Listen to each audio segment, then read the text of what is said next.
All right, very exciting. Willie Doo, he's got a special package today. He pulled some strings. Would you look at this?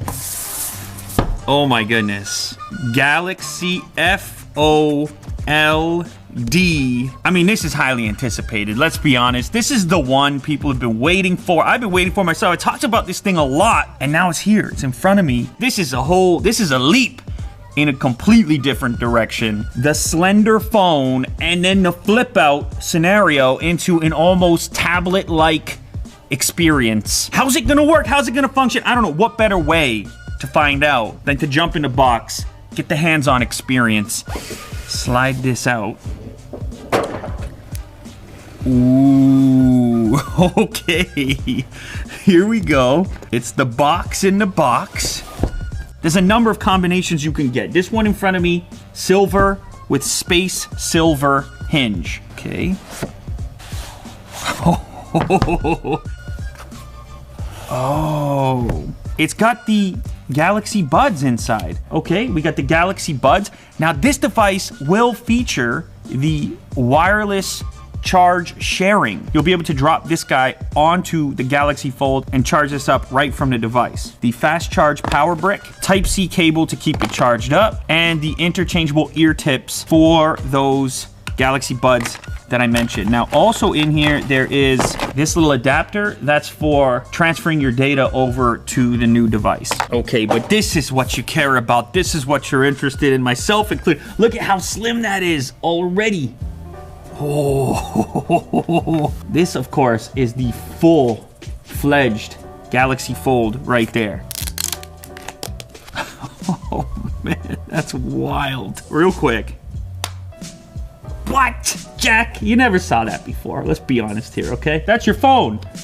Or it's your tablet. What? We're talking here about OLED. If you didn't have OLED, you're not folding displays. You can see on the front here, 2 forward-facing cameras. We flip it around to the back. You see a triple camera setup in this location. So we've got a wide, ultra-wide, and telephoto. This is already such an unusual experience with both, like holding it with both hands. Now we're catching our first glimpse actually at the keyboard, and you see you get this split layout. There's a lot of different ways to unlock this device. Face recognition, fingerprint, pattern, pin, password. Let's give the fingerprint a go here. So fingerprint scanner right there, Jack. It's a side-mounted scanner reminiscent of the Galaxy S10e. Scan in my thumbprint.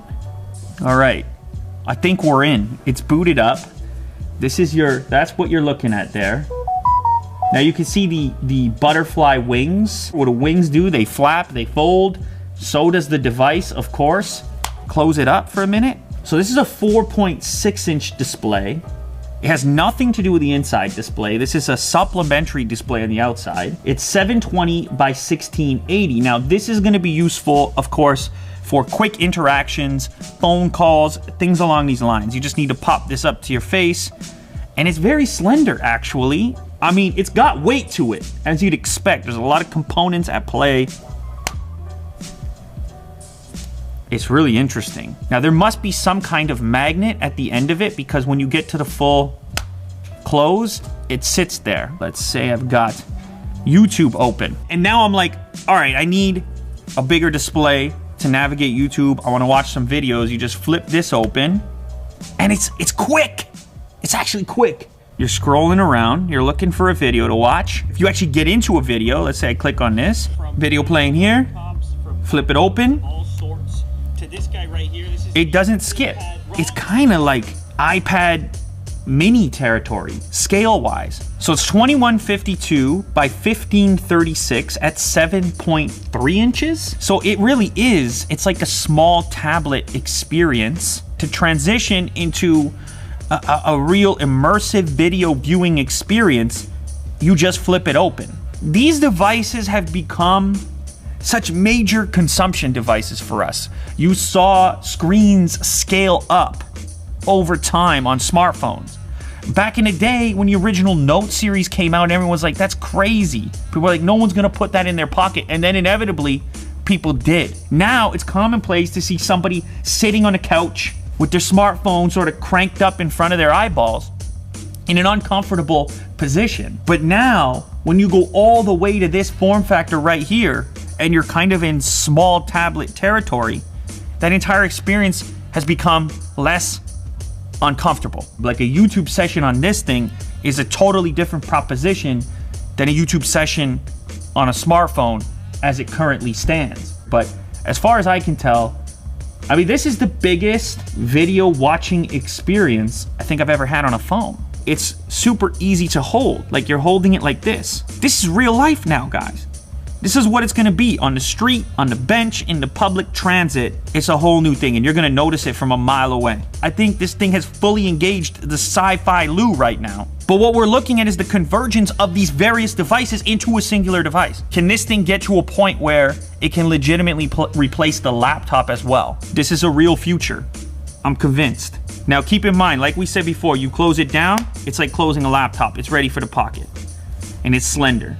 And it's real fancy looking. This is a double tap to wake this up on the outside, like this.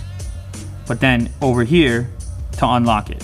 And then this is your screen off switch. And fingerprints unlocked. When I'm out on the street, when I'm out just living life, how often do I transition between the two modes? I would think I could get by through a lot of scenarios in the clamshell. You're surfing the web, you know? You hit up Twitter. You're just, it's a whole different thing going on. It's definitely expensive. We should talk about that.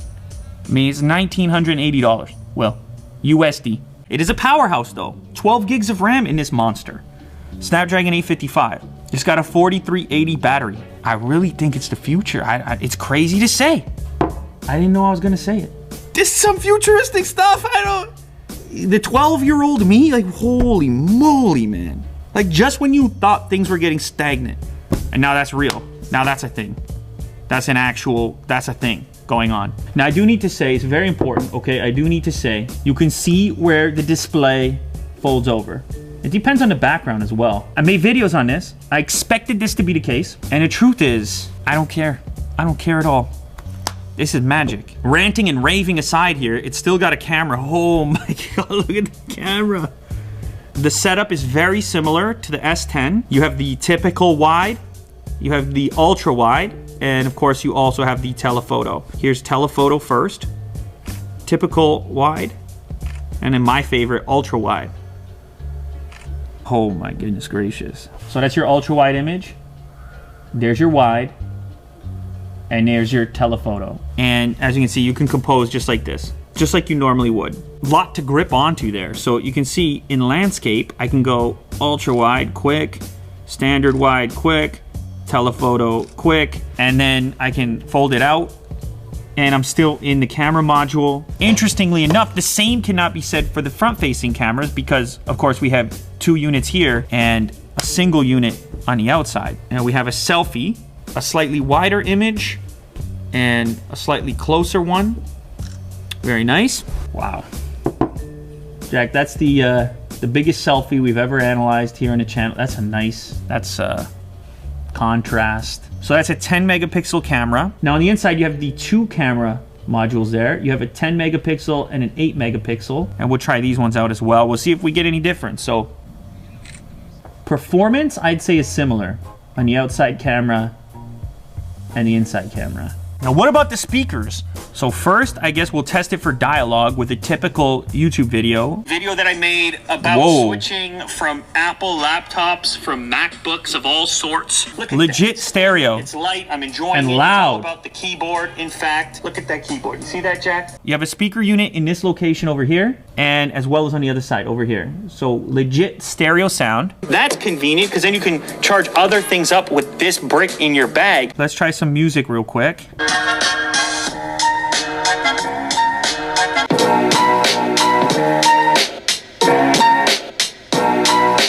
It's got a crispy sound, it's detailed, and you got sound at the left and right side. You actually have legit stereo separation, which is so unusual in the smartphone space. I mean, that's really impressive. I'm happy with that. What can we really say about it? You come into this thing, you want to be skeptical. It's your job to be skeptical. And of course, I can find a way to do that because of the price. It's still very expensive. It's almost $2 grand. And I realize not everybody's gonna be able to splurge and spend 2Gs. But you want to frame it a little bit differently. You can say, what if that individual is in the market for a tablet and a phone? I gotta say, just as a tech fan though, I mean, it's so refreshing to look at something that's so different, a completely different take on something that you're so used to. And then in the other departments where it just has to be a phone, first and foremost, it's kind of like a repackaged S10, which, I mean, you already know, one of the best phones out there. You guys have watched enough videos to know it's coming through, right? The excitement level, it's coming through or it's not.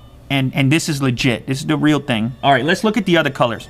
Oh my goodness gracious, this is bananas. Oh my God, look at this. Oh, that is the blue, which kind of has like a cool purplish hue to it with the gold hinge. This one is gold on gold. Or is that green? That's an emerald kind of green, greenish gold with the gold hinge. That's black with the black hinge. What are they calling this, Will? Green? Martian green. Okay, that's Martian green with the silver hinge. Astro blue with the silver hinge. Dark silver. Oh my goodness gracious. Kind of like outfitting the interior of a luxury car. You don't just pick the color anymore. You pick the color, you pick the hinge. What a time to be alive, ladies and gentlemen. Our smartphones are folding now. Like, just stop and think about the engineering involved, all the people involved. When you start to imagine, then the appreciation comes in, that ultimately we get to experience stuff like this because of all those people going after that ambition. That's always been exciting, and it's products like this that bring me back to that excitement from day one. It's the reason this channel exists, and it's the reason that it started. That's the Samsung Galaxy Fold.